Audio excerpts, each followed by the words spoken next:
a los anteriores.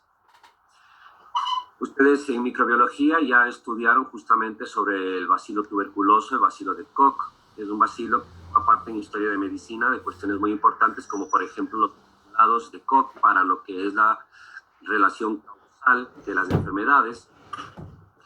De entrada, el tiempo de desarrollo de la enfermedad desde que existe la conversión inmunológica, porque todo el mundo puede tener presente o portar el bacilo, pero eso no significa que desarrolle tuberculosis. Para que la tuberculosis en microbiología, les he comentado ya, es necesaria otra serie de condiciones. Y obviamente las complicaciones o el desarrollo hasta tener, por ejemplo, localizaciones extrapulmonares es mucho más prolongado en el tiempo de evolución, incluso puede tomar años. Dentro de lo que es el tratamiento para la tuberculosis, hasta el año 48, cuando se hizo el ensayo clínico con la streptomicina, no existía realmente ningún tratamiento antibacteriano. No había. La streptomicina fue el fármaco disponible para esto. Y los cuidados eran simplemente cuestiones comunes, ¿no? Bajo el pensamiento de que una buena ventilación, el paciente ponerle bajo el sol podría hacerle beneficioso, pero este fue el primer fármaco y revolucionó y cambió justamente el pronóstico en los pacientes. Los antituberculosos los podemos nosotros dividir en dos grandes grupos, los llamados fármacos de primera línea y los fármacos de segunda línea. Los fármacos de primera línea son los principales que tienen que ustedes conocer. Y aquí estamos hablando de 5 fármacos: la isoniazida, la rifampicina, la piracinamida, el etambutol y la streptomicina. Algunos autores actualmente solamente colocan a estos 4 fármacos entre la primera línea y colocan a la streptomicina como un fármaco de segunda línea. Recuerden que este tiene que administrarse exclusivamente por vía intramuscular. A este se lo conversó cuando estábamos en aminoglucósidos. Y lógicamente esto es una desventaja en la conveniencia de uso. Sin embargo, cuando hablamos, por ejemplo, de tuberculosis del sistema nervioso central, meningitis tuberculosa, un tuberculoma activo a nivel encefálico, en neurología van a ver que el esquema arranca con los 5 fármacos, En una tuberculosis pulmonar muchas veces se lo está ahora dejando afuera la streptomicina, pero la meningitis tuberculosa es extremadamente grave, Y eso justifica el que se trabaje con los 5 fármacos. Así que por lo menos yo prefiero que todavía consideren ustedes en su cabecita que estos 5 son los fármacos de primera línea. ¿Cuáles son los fármacos considerados de segunda línea? Alternativas a los primeros. ¿En qué sentido? Si la tuberculosis se vuelve resistente, si la tuberculosis del bacilo es resistente, comienzan a añadirse estos fármacos a los anteriores. Comienzan a añadirse en los esquemas. Hay en pacientes que tienen VIH incluso reportes de casos de tuberculosis resistente incluso a 10 fármacos. Y eso es terrible porque lógicamente significa que prácticamente no tienes con qué atender, con qué manejar al paciente. Kevin, intenta no escribir tanto, me parece que estás escribiendo todo lo que ando diciendo yo ahorita. ¿Cuáles son estos de segunda línea? Fármacos que también ya hemos mirado algunos: amikacina, kanamicina de los aminoglucósidos. Este es nuevo, el que asoma, el ácido paraaminosalicílico. PAS es ácido paraaminosalicílico, no significa Hospital Padre Arturo Suárez. Quinolonas como la ciprofloxacina, la Oflox o la levofloxacina, la cicloserina que vimos en inhibidores de síntesis de pared, etionamida, que es uno nuevo, linezolid, que ya lo habíamos visto antes cuando vimos macrólidos también, inhibidores de síntesis, rifabutina, rifaventina, que van a trabajar de manera parecida a la rifampicina, capreomicina, clofazimina, son otros de los fármacos de segunda línea. ¿Cuáles son los mecanismos de acción? A ver, vamos a llegar a esta diapositiva después, pero por el momento vamos a revisarlo de aquí.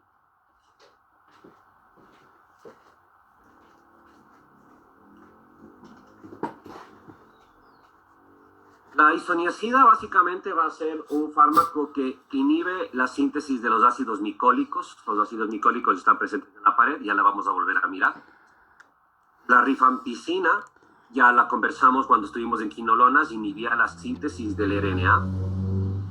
El etambutol va a ser un fármaco que va a alterar la pared también junto con la isoniazida, pero en otro punto, no en el ácido micólico, sino netamente evitando la polimerización del arábido galactano. El arábido galactano, para que se hagan una idea, es un símil de lo que podría ser el papel del péptidoglucano. La piracinamida, netamente, aunque no se conoce muy bien su mecanismo de acción, se ha visto que se descompone en un metabolito activo que es el ácido piracinoico, y este se encarga principalmente de hacer un bloqueo en la síntesis de ácidos grasos que forman parte estructural de la membrana. La streptomicina ya le conocemos que inhibe la síntesis de proteínas.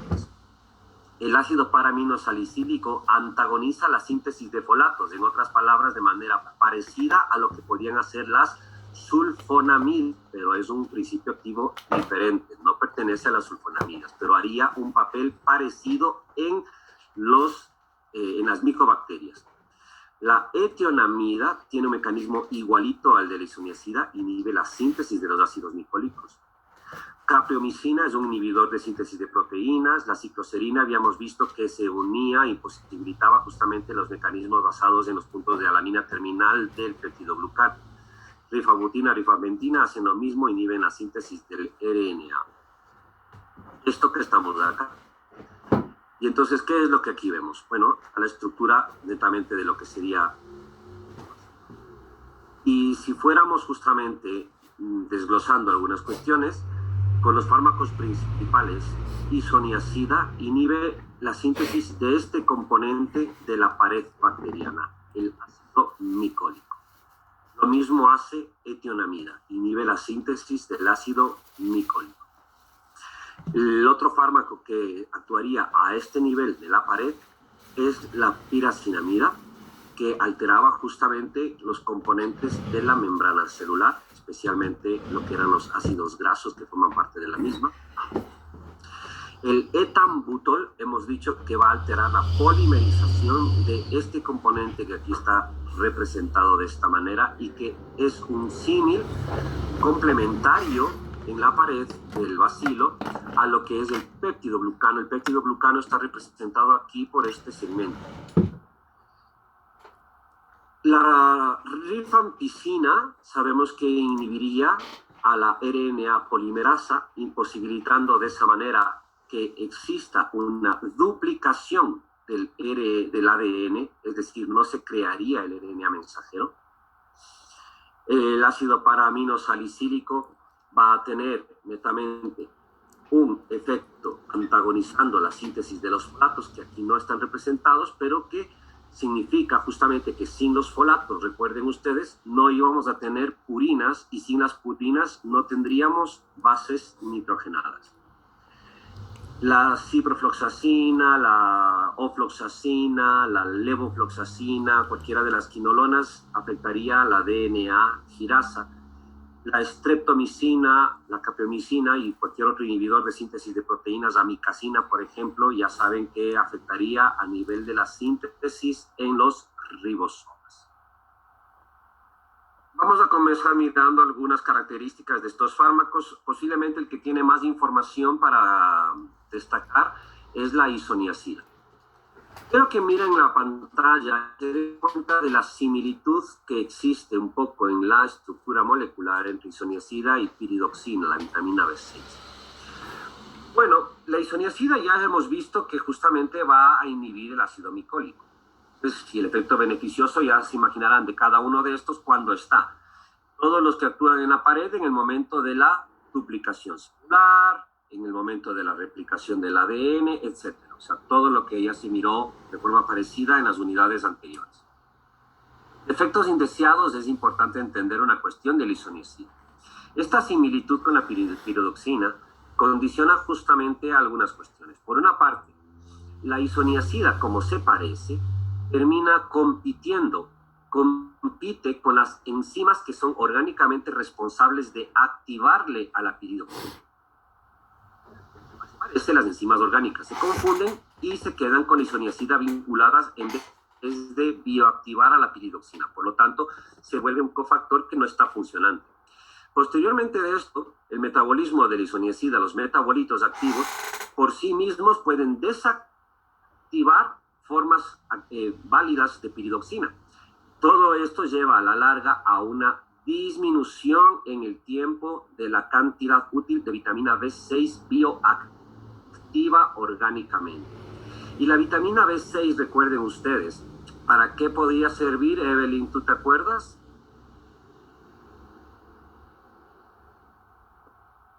Perdón, no le escuché. ¿Ah? ¿Que para qué podía servir orgánicamente la vitamina B6, Evelyn? Porque eso se ve en bioquímica. Sí. No. Ajá, entonces despiértate, por favor. La piridoxina, recuerden que forma parte, componente fundamental dentro de lo que va a ser juntamente con la B12. La B12, por ejemplo, saben ustedes, es estructural y como cofactor para lo que va a ser membrana en glóbulos rojos. La B6 tiene muchísimo que ver con lo que es constitución de las vainas de mielina. Por lo tanto, si es que no existe vitamina B6, el funcionamiento a nivel de vainas de mielina se va a ver afectado. Por lo tanto, lo que se genera, lo que se crea es una neuropatía. ¿En quién va a ocurrir más fácilmente esto? En los pacientes que tengan cierto polimorfismo en la metabolización. Vimos el metabolismo de fármacos, ya se conversó al respecto de que existen polimorfismos en las metabolizaciones. Uno de estos, el más importante que se ha conversado por conocimiento en farmacología, es el de la acetilación. Este polimorfismo de la acetilación precisamente se describió en el año 60, siglo pasado, en pacientes que tomaban isoniazida. Trabajo de Prince Evans, justamente se determinaba, aquí tenemos la frecuencia de sujetos y aquí la concentración plasmática de isoniazida después de haberles dado a todas las personas exactamente la misma dosis de isoniazida y de haber tomado la concentración plasmática exactamente en un mismo tiempo después de la dosificación.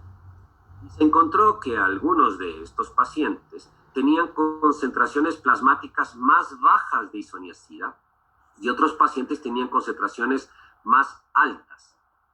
Esto determinó que se conozca, bueno, por distribución de frecuencias en estadística, aquí esto es una moda, aquí es una segunda moda, hay dos predominios.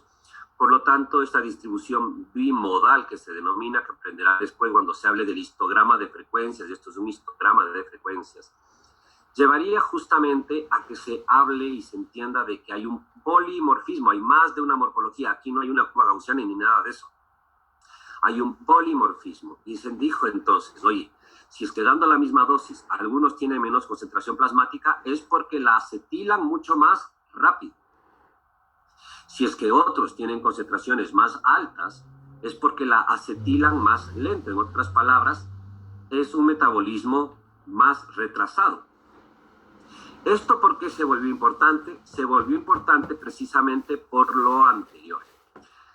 Se volvió importante porque se llegó a mirar que aquellos pacientes que eran metabolizadores lentos tenían justamente mayor probabilidad de desarrollar neuropatía. ¿Por qué? Porque lógicamente al tener la isoniazida mucho más tiempo a nivel plasmático, tiene más tiempo el fármaco, ¿para qué? Para estar inactivando directamente a la piridoxina, para estar compitiendo con las enzimas. Por lo tanto, el riesgo de neuropatía es mayor. En el metabolismo de la isoniazida, uno de los derivados del primer metabolito es tóxico, es la monoacetilidracina. Y eso explica justamente una probabilidad de hepatotoxicidad. Sin embargo, la frecuencia no es distinta entre lentos y rápidos. ¿Por qué? Porque los lentos hacen con lentitud el metabolito tóxico. Y los rápidos, aunque producen más metabolito tóxico, la monoacetilhidracina, también más rápidamente biotransforman la monoacetilhidracina hacia diacetilhidracina, que ya no es tóxica. Pero en general, entonces, ¿qué se concluye? La neuropatía puede existir tanto en rápidos como en lentos, más en lentos. Como tú no puedes saber nunca qué paciente es un acetilador rápido o uno lento, algo que hay que hacer en el paciente que toma siempre isoniazida va a ser suplementarle con piridoxina. Y por otra parte, ya que en cualquiera de los dos existe también riesgo de hepatotoxicidad, una de las cosas que va a ser necesario hacer es monitorear, tener un seguimiento de las pruebas de función antes del tratamiento y durante el tratamiento. De los otros fármacos hay que recordar netamente los siguientes efectos indeseables. En el caso de la piracinamida también es hepatotóxica, así que hasta aquí ya irían dos. Isoniazida no solamente es la neuropatía periférica, sino también hepatotoxicidad, y la piracinamida también es hepatotoxicidad, y el paciente va a estar tomando dos fármacos hasta aquí. La rifampicina, que también va a estar tomando el paciente, también es hepatotóxica. Así que tiene el paciente de entrada los fármacos de primera línea, ya 3 que aumentan su riesgo de hepatotoxicidad. Más razón todavía para que el paciente, antes de iniciar el tratamiento, se haga una evaluación de la función hepática, vuelvo a insistir en este concepto, y con seguimientos regulares de las pruebas de función hepática. Respecto a los otros fármacos, acordarnos, etambutol.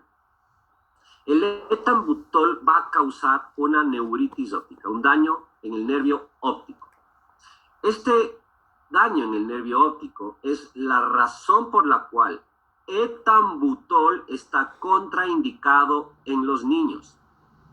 Etambutol está contraindicado en los niños porque un adulto te dice, estoy con problemas en la visión, pero los niños, mientras más pequeñitos son, no van a estar expresando ese cambio en la anormalidad, y cuando lo detectas puede ser completamente tardío. Así que acordarnos, el etambutol no en los niños. De la streptomicina ya sabemos que como es aminoglucósido puede ser nefrotóxico o también ototóxico a nivel auditivo. La rifampicina, de todo este grupo, hay que acordarnos que la rifampicina es un inductor amplio de la metabolización hepática. Es un inductor de la metabolización hepática de otros medicamentos.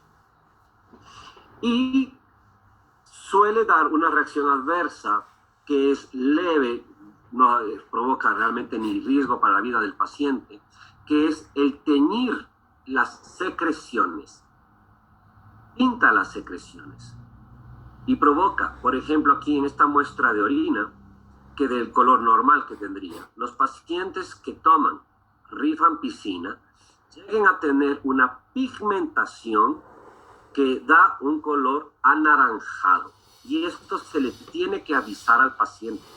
Siempre que se manda rifampicina, que por si acaso la rifampicina también se utiliza, no solo para la tuberculosis, sino por ejemplo para la profilaxis del personal médico que ha estado en contacto con un paciente que tiene meningococo, y también es una opción para el tratamiento del propio meningococo, meningitis por Neisseria meningitidis.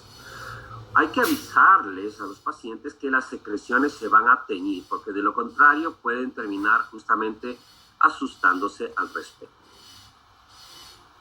¿Hay más reacciones adversas de esto? Sí, un montón, ¿no? Entonces ya hemos mencionado justamente hasta aquí que isoniazida, la neuritis periférica, incluso puede provocar reacciones de hipersensibilidad. La rifampicina estamos destacando la de las secreciones, la hepatotoxicidad. Hay casos sí en los que podría desarrollarse trombocitopenia. La piracinamida, hemos hablado de la hepatotoxicidad, por darnos que también va a ser delicada en pacientes que ya tienen gota porque favorece todavía más la hiperuricemia. El etambutol, aparte del trastorno gastrointestinal, acordarnos de la neuritis óptica contraindicado en niños, y la streptomicina, lo que ya conocíamos de los aminoglucósidos. Las dosificaciones, los esquemas no son complicados de entender ni de aprender. Esto va variando a veces según las guías de práctica clínica de algunos países, pero verán, capten aquí el sentido. Isoniazida, dosis en el adulto, 5 miligramos kilogramo día en una monodosis, pero hasta un máximo de 300 miligramos en el día. Hasta un máximo. Como no tenemos comprimidos que vengan en distintas concentraciones, adivinen de cuánto vienen siempre los comprimidos de isoniazida. De 300 miligramos. ¿Ok? Entonces, no se preocupen cuando vean en las guías de práctica clínica que se habla de 5 miligramos kilogramo día, porque a la larga terminas dando 300 miligramos. En los niños, entre 5 y 10 miligramos kilogramo día en una dosis. ¿Máximo hasta cuánto? Máximo hasta 300. En ellos, en cambio, sí existen formulaciones pediátricas, porque en los niños más pequeñitos, obviamente, vas a dar menos dosis. Esto es adulto. Rifampicina, el doble. El doble. 10 miligramos kilo día, también en monodosis, máximo hasta 600. Existen, para mejorar la adherencia del paciente, comprimidos en combinación a dosis fija, que ya vienen con isoniazida y rifampicina. La medicación que maneja el ministerio, por ejemplo, justamente contiene ya una combinación de 300 miligramos de isoniazida con 600 miligramos de rifampicina.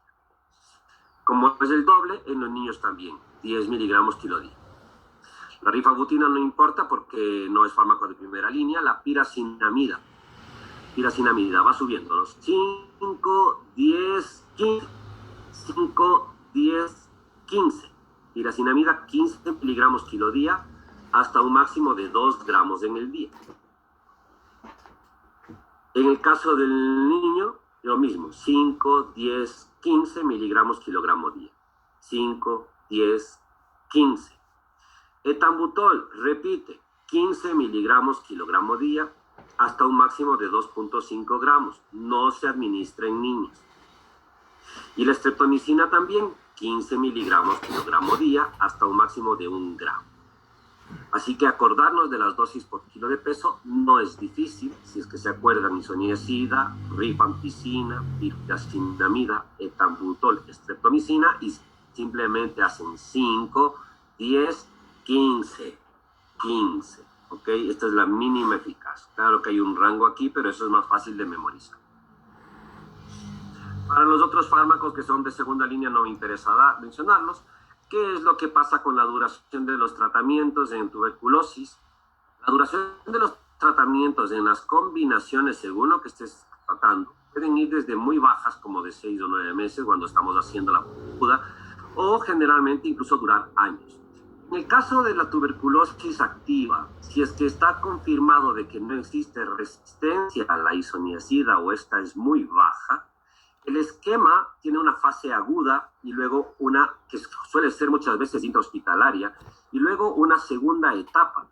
¿En qué consiste?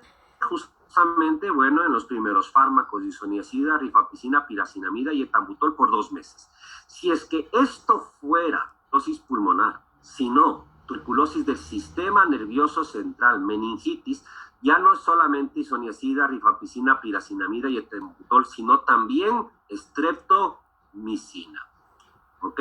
Lo que había mencionado al inicio. Es una primera fase de 2 meses. Y después de esos 2 meses, se queda el paciente exclusivamente ya con los 2 fármacos principales dentro de los básicos, que son la isoniazida y la rifampicina. Acordarnos de esto. Si en cambio ya hay mayor resistencia de isoniazida, obviamente la isoniazida ya no se utiliza y comienza a utilizar, por ejemplo, otros fármacos que pueden cubrirle al mismo la síntesis de ácido micólico, incluyendo también la añadidura de quinolones. Y lo mismo van cambiando los esquemas si es que hay resistencia a la rifampicina, si es que existe multiresistencia, por ejemplo, que es lo que hablábamos al inicio. Entonces se tiene que primero hacer justamente el cultivo, que ya de entrada, recuerden ustedes que tarda casi 1 mes en tener el Lowsten-Jensen el resultado, y después mirar la sensibilidad. Para lo que es la profilaxis, el paciente, por ejemplo, VIH positivo,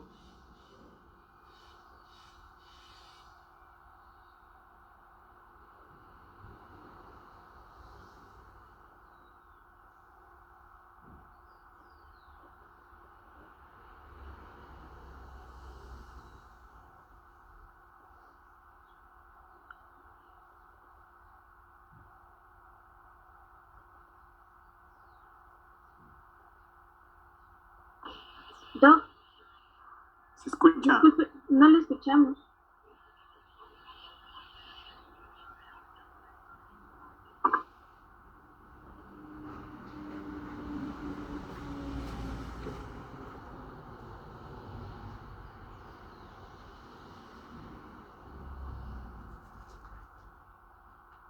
profilaxis lo que estaba mencionando es justamente esto, ¿no? Que la isoniazida, en el caso de los niños, solamente por 3 meses la profilaxis se considera necesaria, pero en un paciente que sea VIH positivo, que ha estado en contacto con otro que tiene tuberculosis activa, netamente ya la profilaxis puede durar incluso 9 meses. Pero ¿qué es lo que importa aquí?